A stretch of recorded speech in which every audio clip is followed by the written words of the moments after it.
Please don't forget to like and subscribe and do hit the bell icon.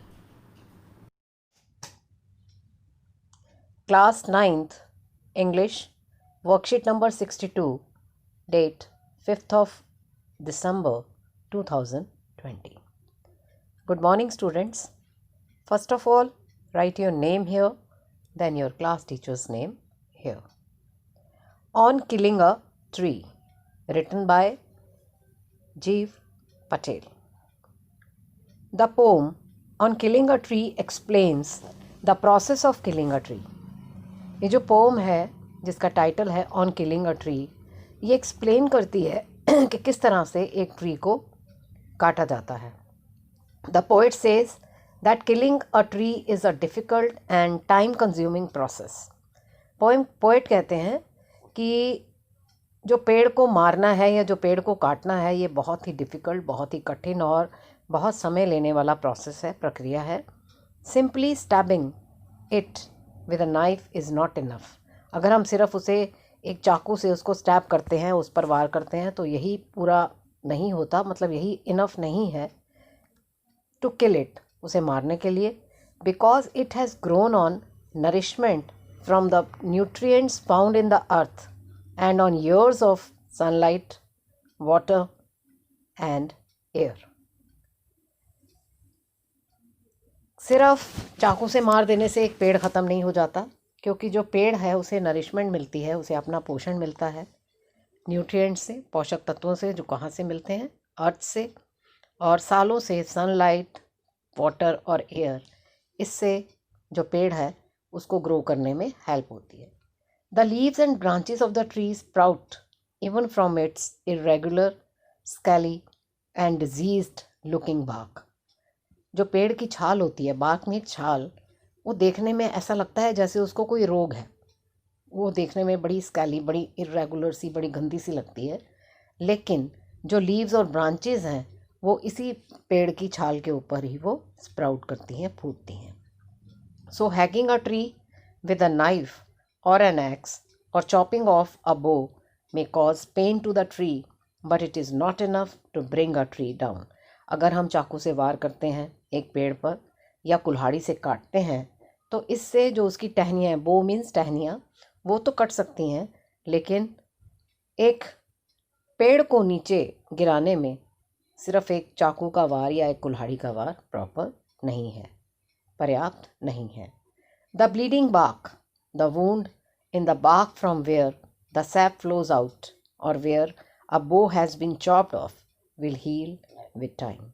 जब एक पेड़ को काटा जाता है तो जहाँ से वो काटते हैं वहाँ से एक छोटा हल्का सा द्रव्य, एक लिक्विड सा बाहर निकलता है.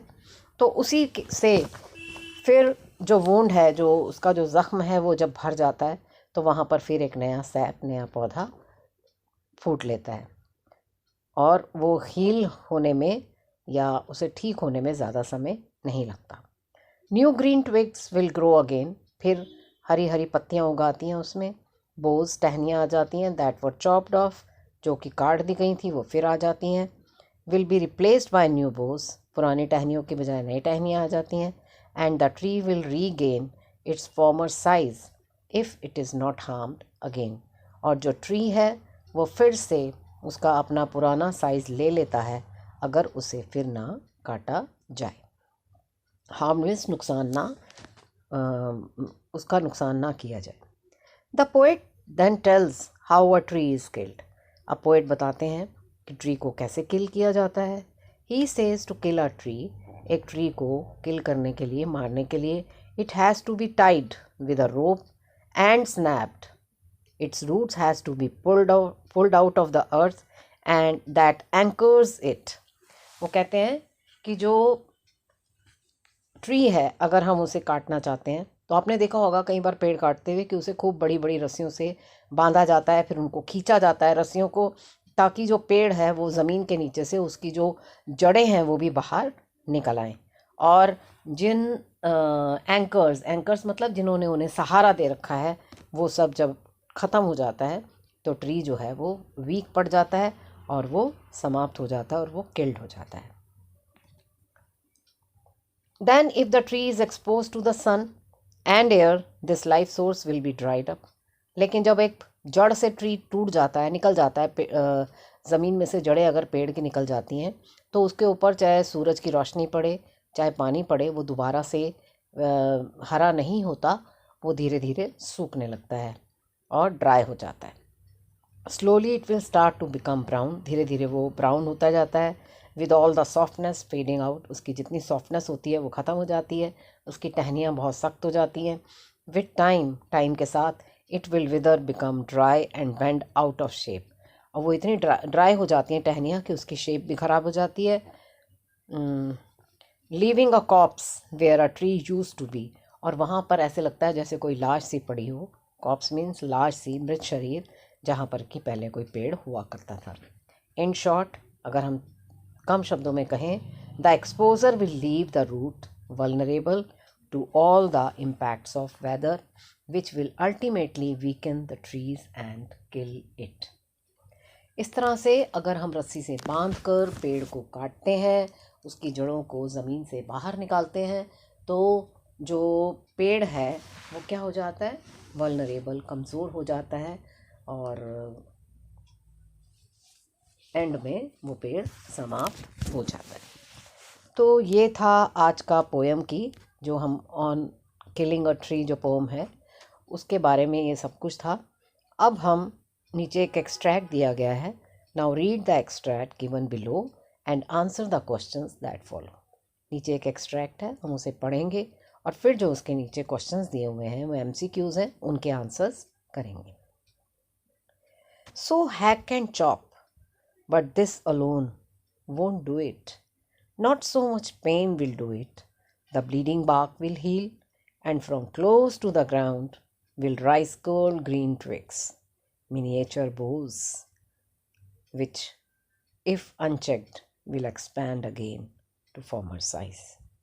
पोइट कहते हैं कि अगर हम इसे हैक एंड चॉप मतलब काटते हैं तो इससे कुछ नहीं होगा, ज़्यादा पेन भी नहीं होगा, और जो उसकी ब्लीडिंग बार्क है, जहाँ से पेड़ को काटा गया है, जो हल्का सा उसमें से द्रव निकला है वो सूख जाएगा, और फिर पेड़ जो है उस पर फिर से कर्ल ग्रीन ट्विग्स आ जाएंगी, छोटी छोटी महीन बड़ी सॉफ्ट सी उसके ऊपर पत्तियाँ आ जाएंगी और उसकी टहनियाँ निकल आएंगी। और अगर उसे फिर से अनचेक रखा, मतलब उसको फिर से काटने की कोशिश ना की गई, तो फिर से बड़ा हो जाए, एक्सपैंड हो जाएगा, फैल जाएगा अपने पुराने साइज। तो चलिए अब हम इसके क्वेश्चंस करते हैं। Question number 1, but this alone won't do it. Here the word this refers to, this का मतलब यहाँ पर क्या है? Third option, hacking and chopping. The literary device used in the bleeding bark will heal is alliteration. इसमें alliteration है, क्यों? क्योंकि यहाँ पर ब्लीडिंग में बी और बाक का बी, ये दो कॉन्सोनेंट साउंड जो हैं इनका रिपीटिशन हो रहा है, ये रिपीट हो रही हैं, इसलिए यहाँ पर एलिट्रेशन है। Next, the stanza suggest that a tree can grow again even after it is cut, कि अगर एक पेड़ को काट भी दिया जाए तो फिर से ग्रो कर लेता है। Next question, bleeding bark means क्या है? Sap coming out of the tree bark, कि फिर से उसमें से फिर बार्क मतलब उसकी जो छाल है उसमें फिर छोटा सा पौधा निकल आता है। The twigs are curled because they are close to the ground, क्योंकि वो ग्राउंड के बिल्कुल पास होती हैं, वहाँ से उन्हें पानी मिलता है, और जो ट्विग्स हैं, जो छोटी छोटी टहनियाँ होती हैं, वो फिर से कर्ल्ड हो जाती हैं, फिर से बाहर आ जाती हैं और दिखने लगती हैं।